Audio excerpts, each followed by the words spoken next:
একজন দেখতেছি বৃদ্ধ বাবা, মানে উনি হচ্ছে বাচ্চাটাকে নিয়ে অনেক মানে ছোট আসতে পারতেছে না, বৃষ্টি ওদিকে পানির জন্য বাচ্চাদের রিক্সায় থেকে নেবে হচ্ছে দৌড়াতে দৌড়াতে আসতেছে। দেখুন যায় মেন রোডটার সঙ্গে ওনারা একটা সিস্টেম করে ছাড়বে না। এই দেখেন একটা বাচ্চা যদি অসুস্থ হয়ে পড়ে বৃষ্টির মধ্যে, ওনাদের দরকার ছিল গেটটা খুলে এইগুলাতে দাঁড়াবে, আস্তে আস্তে যার যার বাচ্চা দেখবে নিয়ে যাবে। এটা কিভাবে করছে এখন আপনি কলেজ কর্তৃপক্ষকে জানান, যান দেখেন অনেক বিকান্ন 40 জন গার্জেন দাঁড়াইব, তখন খবর নিয়ে নেব কিভাবে সিস্টেমটা করলো। দেখছেন এটা ছিল সবচেয়ে বেশি ইম্পর্টেন্ট, যে বাচ্চাটা যার যার গার্জেনের কাছে বাচ্চাটা পাইলো কিনা। তাই এটা সিস্টেমটা কি করা দরকার ছিল, যে সব বাচ্চারা বারান্দায় থাকবা, গার্জেনরা ভিতরে ঢুকবে, আসবে, ইশারা দিবে, নিয়ে চলে যাবে। এটা মেন রোডের সঙ্গে, ওইদিকে রাস্তা গাড়িও বন্ধ করে নাই, এইদিকে বাচ্চাও ছেড়ে দিচ্ছে, গার্জেনও ঢুকতে পারে না। আমার 10টা 10-এ আমরা কলেজের গেটে ঢুকাইছি বাচ্চা, 10 মিনিট প্রায় লেট হয়েছে। এটা কি বৃষ্টির কারণে না জ্যামের কারণে? বৃষ্টি জ্যাম দুইটা মিলেই, জ্যামের কারণে তো আমরা গাড়িই পাই নাই, আসতে পারি নাই। এই যে 10 মিনিট লেট হলো, তো এতে পরীক্ষায় এফেক্ট কি করবে?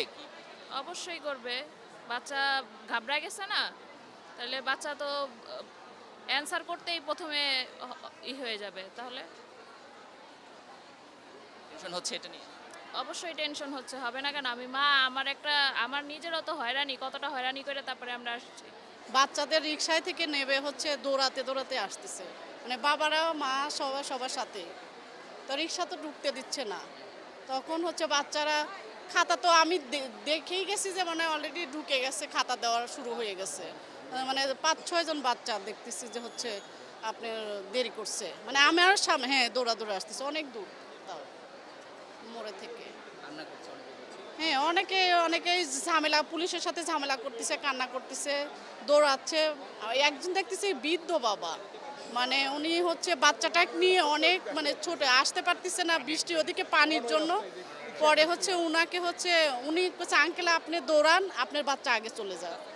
পরে হচ্ছে আঙ্কেল বলছে হ্যাঁ মা দৌড়াচ্ছে, বাচ্চা তো কান্না করতে করতে আসতেছে, মানে ম্যাক্সিমাম বাচ্চারাই মানে লেট হয়ে গেছে বৃষ্টির কারণে।